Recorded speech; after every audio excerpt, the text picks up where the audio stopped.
Major James Cooper stood motionless at his living room window, watching the massive alien ships hover above New York City. The morning news played quietly behind him, showing similar scenes from around the world. His coffee had gone cold, forgotten in his hand as he studied the strange vessels through his old sniper's eyes. 3 days had passed since the Galactic Union arrived. Their ships appeared simultaneously over every major city on Earth, a show of force that made their message clear. Resistance would be pointless. Now they were broadcasting their messages on every channel, in every language. "Turn it up," Cooper told his AI assistant. The volume increased, and the alien ambassador's translated voice filled the room. The creature on screen looked almost like a tall human wearing armor, except for its gray skin and 4 glowing eyes. It spoke with obvious amusement. "Your military capabilities are quaint. We've studied your warfare techniques. Particularly amusing is your reliance on what you call snipers, single soldiers attempting to strike from hiding." Cooper's jaw tightened. 20 years in the military, 15 as a sniper instructor, and over 30 confirmed kills in various conflicts. There was nothing quaint about his profession. The alien continued. "Our personal shield technology makes such tactics obsolete. No projectile weapon can penetrate them. This has been proven on 17 other worlds we've brought into the Union." The broadcast cut to a demonstration. A line of human tanks fired at a single alien soldier. The shots hit some kind of invisible barrier and disappeared in flashes of blue light. The alien didn't even flinch. "Your options are simple," the ambassador said. "Join the Galactic Union peacefully and accept our leadership, or face military action. You have 48 hours to submit your world's response." Cooper finally set down his cold coffee and walked to his gun safe. Inside, his custom-built sniper rifle sat exactly as he'd left it after his last training session. He ran his fingers along the barrel, remembering all the impossible shots he'd made over the years. All the times people had said something couldn't be done, and he proved them wrong. His phone buzzed. A text from General Richards, his old commanding officer, watching this broadcast. "Yes, sir," Cooper typed back. "These aliens think they've seen everything. But they've never faced Earth's soldiers before." Cooper smiled slightly. "No, sir, they haven't." He spent the next hour watching more alien broadcasts. They showed clips from their other conquests, worlds far more advanced than Earth that had fallen to their superior technology. But Cooper wasn't watching the battles. He was watching their shields. Every time they activated, there was a slight ripple in the air. The ripple changed pattern depending on what hit it. High-speed projectiles caused instant reactions, but smaller pieces of debris seemed to interact differently. There was something there, something important. The next morning, Earth's governments announced their decision. They would not surrender. The aliens, clearly expecting this response, seemed almost pleased. Cooper packed his rifle and headed to the military base where he'd trained snipers for years. He knew the aliens would strike soon, and he wanted to be ready. On the car radio, the alien ambassador was speaking again, talking about how quick and painless their conquest would be. "Keep laughing," Cooper muttered as he drove. "You're not the first to underestimate a human with a rifle and something to prove." At the base gate, dozens of his former students were already gathering. They all had the same look in their eyes, determination mixed with quiet rage at the aliens' mockery. These were the best shots on Earth, men and women who could hit targets others couldn't even see. The aliens thought human snipers were obsolete. They were about to learn a very expensive lesson about underestimating their opponents. The first attacks came at dawn. Cooper watched from his sniper's nest atop the military base as alien ships descended through the clouds. Their energy weapons carved glowing lines across the sky, cutting through Earth's jets like paper. The base's anti-aircraft guns roared in response, but their shells exploded harmlessly against invisible barriers. "Save your ammunition," Cooper spoke into his radio, watching through his scope. "Regular weapons aren't going to work." Below him, tanks and artillery units fired endless volleys at the approaching alien ground forces. Just like in the broadcasts, every shot disappeared in flashes of blue light. The aliens walked forward in perfect formation, not even bothering to take cover. Their arrogance was clear in every step. Cooper adjusted his scope, studying their movements. Something was odd about the way smaller objects interacted with their shields. When a chunk of concrete bounced off an alien's barrier, it passed through much slower than the bullets did. He made a note in his small waterproof notebook. "Base command, this is Cooper. Are you seeing this?" He radioed. "Affirmative, Major. Nothing's getting through those shields. We're losing people everywhere." The aliens had reached the outer perimeter now. Their weapons cut through concrete barriers and armored vehicles with terrible ease. Earth soldiers fell back in desperate retreat, their weapons useless against the invaders' technology. Cooper stayed in position, continuing to observe. Each alien soldier moved the same way, followed the same patterns. They never ducked, never sought cover. Why would they?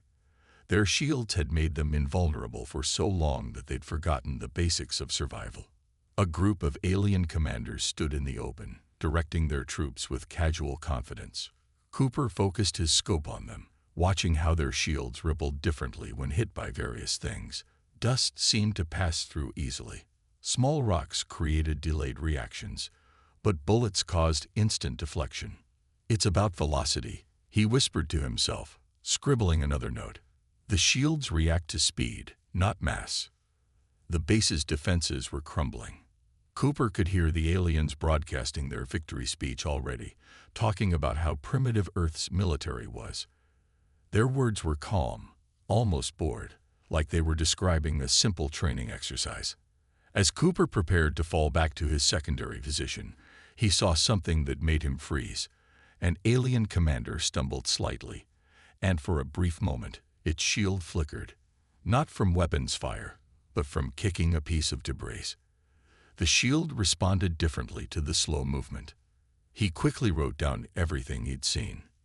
The aliens weren't bothering to secure their rear positions or check for stragglers. Why would they? No human weapon could hurt them. Their victory was assured. "That's your weakness," Cooper muttered, carefully backing away from his position. "You've gotten sloppy, overconfident." He made his way through the ruins of the base, gathering what supplies he could. Other soldiers were retreating in all directions, but Cooper moved with purpose. He had an idea forming, something that might work. But he needed to get to his workshop first. The alien broadcasts continued throughout the day, showing similar scenes from around the world. Humanity's military forces were being crushed everywhere. The aliens seemed almost disappointed at how easy it was. In the background of one broadcast, Cooper noticed something else. When an alien walked through smoke, its shield created a different pattern than when it deflected bullets. The effect was subtle, but his trained eye caught it. "Keep broadcasting," he said quietly, adding to his notes as he walked. "Keep thinking you've won. I just need a little more time to figure this out." Behind him, the alien ships continued their relentless advance, their crews never imagining that their greatest threat wasn't Earth's armies or weapons, but a single watchful sniper with a theory. 2 weeks after the invasion began, Cooper sat in the basement of an abandoned London gun shop, surrounded by dismantled bullets and empty shell casings. His notebook lay open beside him, its pages filled with calculations and observations.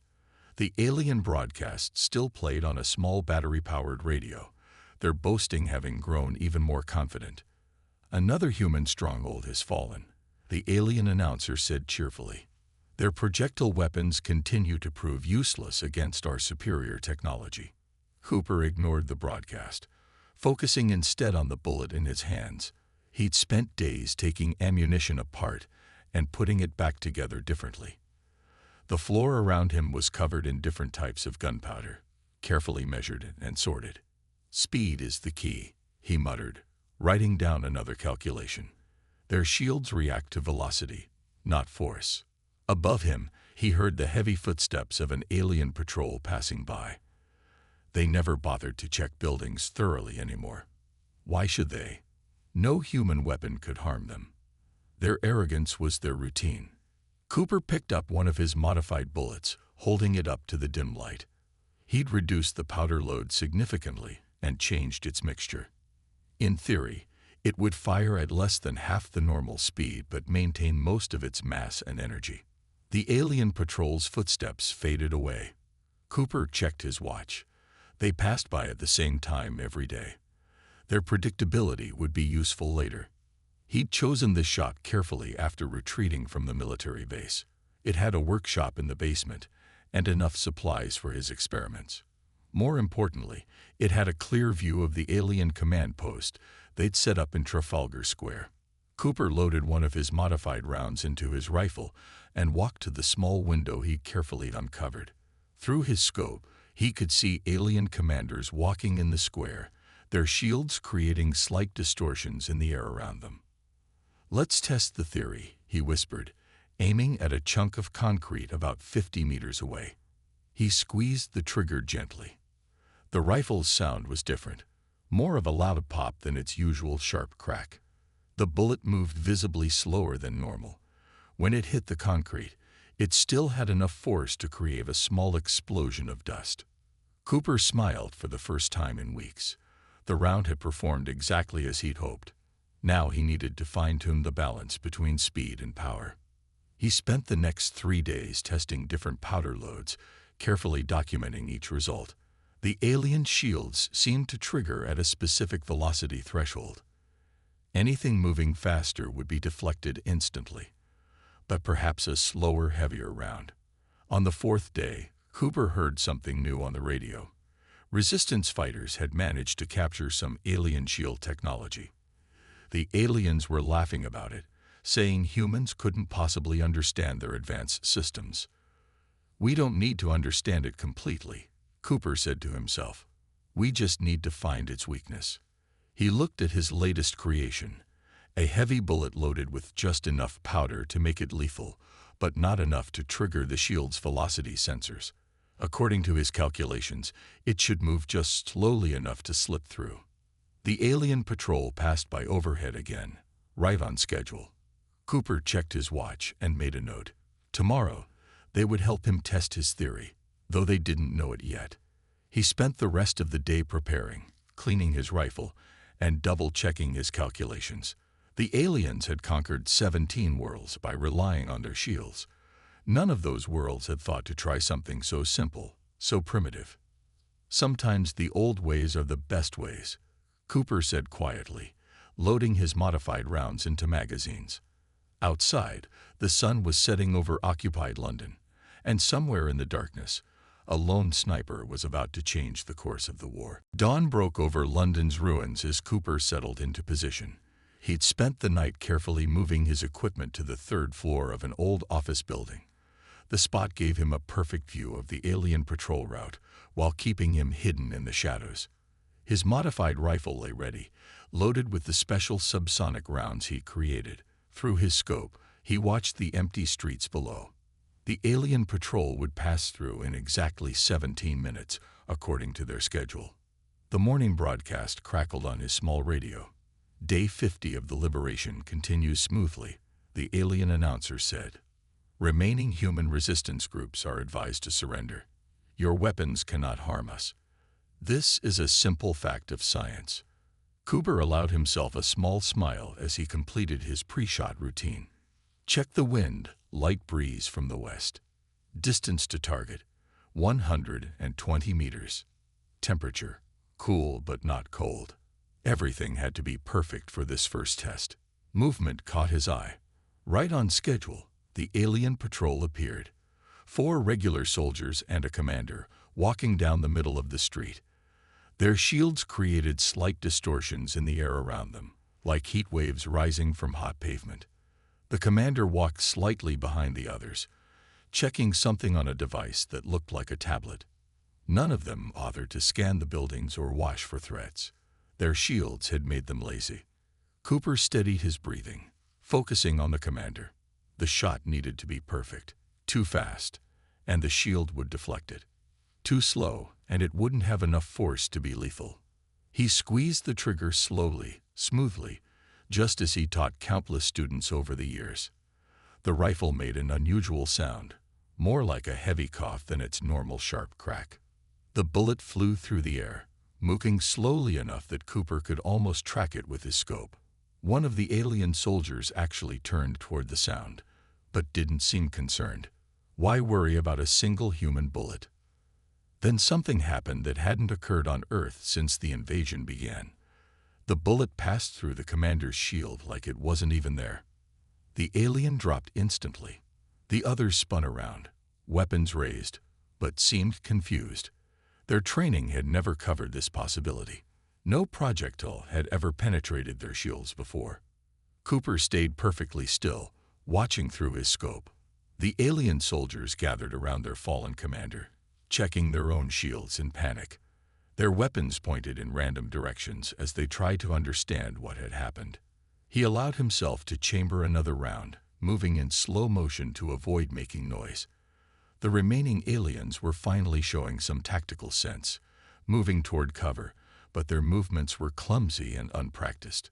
One of them spoke into a communication device, probably calling for help. Cooper noted with satisfaction that they still weren't looking up at the buildings properly. Decades of invulnerability had made them forget the basics of urban warfare. Cooper carefully packed up his equipment. He needed to move quickly now, before reinforcements arrived, but without drawing attention. The aliens would figure out what had happened eventually, but for now, their confusion was his ally. As he made his way through the building's back exit, he heard alien aircraft approaching. They would find nothing except spent brass from a modified cartridge that had changed everything. He had 2 hours to reach his backup position, where he'd cached more of his special ammunition. The aliens would be more cautious now, but also angry and frightened. They would make mistakes. The radio broadcasts had stopped. Instead, alien emergency signals filled the airwaves. Cooper recognized enough of their language now to understand their confusion. For the first time, the invincible invaders were vulnerable, and they knew it. "That's right," Cooper whispered as he moved through the ruins. "The hunt has begun. And you've forgotten how to be prey." 3 days after his successful test shot, Cooper made his way through London's underground tunnels. The resistance had converted the old subway system into a hidden network, and word of his shot had spread quickly. An alien commander killed by a single bullet. Impossible, yet it had happened. He carried his notebook and a bag of modified ammunition, following his resistance guide through the darkness. Above them, alien search parties combed the city, their tactics now more cautious. The invincible warriors had learned fear. "Here," the guide whispered, stopping at a heavy metal door. He knocked 3 times, paused, then twice more. The door opened to reveal a converted subway station filled with resistance fighters. Cooper recognized many faces, military snipers from different countries, all drawn here by the news of his success. They gathered around a makeshift workbench as he unpacked his materials. "The aliens aren't invincible," Cooper began, holding up one of his modified rounds. "Their shields have a fatal flaw. They only stop things moving above a certain speed." He spread his notes on the table, pointing to his calculations. Standard bullets move too fast, about 2,800 feet per second. The shields catch anything moving that quickly. But slow the bullet down enough, and it slits right through. The other snipers leaned forward, their expertise letting them grasp the concept immediately. One of them, a German marksman named Hans, picked up one of the modified rounds. "Subsonic ammunition," Hans said, examining it, "but with enough mass to remain lethal. Brilliant in its simplicity." Cooper nodded. The aliens never expected it. They've relied on their shields for so long, they forgot that sometimes the old ways, the simple ways, work best. For the next 2 hours, Cooper showed them how to modify their ammunition. The process wasn't complex. Reduce the powder load, adjust the bullet weight, and test until you found the right balance. Their shields had a specific velocity threshold, and anything moving slower could pass through. "We'll need to adjust our shooting," Cooper explained. "The bullets drop more over distance. Wind affects them more. But we're trained for that. The aliens aren't trained for anything anymore." They'd forgotten what it means to be vulnerable. The resistance leaders started organizing immediately. They had hidden caches of ammunition and powder. Workshops were set up in different parts of the tunnel system. Every sniper would teach others, spreading the knowledge. "The aliens are calling it a malfunction," someone said, listening to the broadcasts. "They think their shields are failing. They don't understand what's really happening." Cooper smiled grimly. "Let them think that. Confusion and fear are our allies now. They've never lost commanders like this before. They don't know how to adapt." As the meeting ended, Cooper watched the snipers leave in small groups, each carrying modified ammunition and copies of his notes. They would spread across the city, finding their own hunting grounds.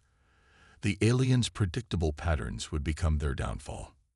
"They're starting to check buildings now," his guide reported. "But they're doing it wrong. Too fast, too careless. They don't understand urban warfare." "Of course not," Cooper replied, packing up his equipment. "They never needed to learn. Their shields made them lazy. Now they're trying to learn in the middle of a war against enemies they can't see." The resistance network crackled with news from other cities. The word was spreading. Humanity's best marksmen were learning that the invincible aliens had a weakness after all. The hunters who had become prey were remembering how to hunt again. Above them, the alien patrols continued their searches, not realizing that with each passing hour, more snipers were learning how to pierce their shields. The invaders' greatest strength had become their greatest weakness, and they didn't even know it yet. 1 month after Cooper shared his discovery, the resistance launched their coordinated attack. Dawn broke over cities worldwide as hundreds of modified rifles waited in silence. The aliens had grown jumpy, posting more guards and checking buildings, but their searches remained sloppy and rushed. Cooper watched from his position in London as the alien commander emerged from their headquarters. They'd changed their patrol patterns, but not enough. Their arrogance still showed in every movement. His radio crackled softly. "All teams in position. Wait for the signal." Around the world, resistance fighters checked their watches. The plan was simple but effective. Strike all major alien command posts simultaneously. Create chaos. Break their rigid command structure. "Remember your training," Cooper whispered into his radio. "Slow and steady. Let the bullets slip through their shields like ghosts." At exactly 600 hours, Cooper fired the first shot. His modified round moved through the air in a lazy arc, barely faster than a thrown baseball. The alien commander didn't even look up before the bullet passed through his shield and found its mark. Across London, other snipers opened fire. Each shot was carefully planned, carefully placed. The alien shields flared uselessly against Browns moving too slowly to trigger their defenses. Reports flooded the resistance network. New York, Moscow, Beijing, Tokyo, everywhere, alien commanders were falling. Their rigid hierarchy began to crumble as lower-ranking soldiers found themselves without leaders. "They're panicking," Hans reported from his position. "Running into buildings without checking corners. Making basic mistakes." Cooper watched through his scope as alien troops rushed around in confusion. Their perfect formations had broken down. Some fired wildly at buildings, their energy weapons scorching empty windows, while snipers picked them off from other positions. "All teams, maintain discipline," Cooper ordered. "Remember your intervals. Don't get greedy." The aliens tried to respond with their usual tactics: overwhelming force, straight-line attacks, reliance on their shields. But those tactics didn't work anymore. Every time they grouped up, another commander would fall to an unseen shooter. By noon, the aliens had lost more officers in 6 hours than they had in all their previous conquests combined. Their broadcasts had stopped completely. Instead, emergency signals filled the airwaves as they tried desperately to reorganize. "They're calling for reinforcements," a resistance radio operator reported. But listen to this. The reinforcements are refusing to land. They're afraid. Cooper smiled grimly. The invincible invaders had never developed protocols for this situation. Their entire military doctrine was built around being untouchable. Now that their shields were useless against properly modified rounds, they had no backup strategy. Alien ships began lifting off from cities around the world. Their retreat was chaotic, nothing like their perfectly coordinated arrival. Ground troops rushed to evacuation points, shooting randomly at buildings, while human snipers continued their methodical work. "This is how empires fall," Cooper said quietly, watching another alien officer drop. Not with huge battles, but with single shots from hidden places. The resistance network buzzed with updates. City after city reported alien forces pulling back. The invaders' unbreakable shield technology had become a psychological trap.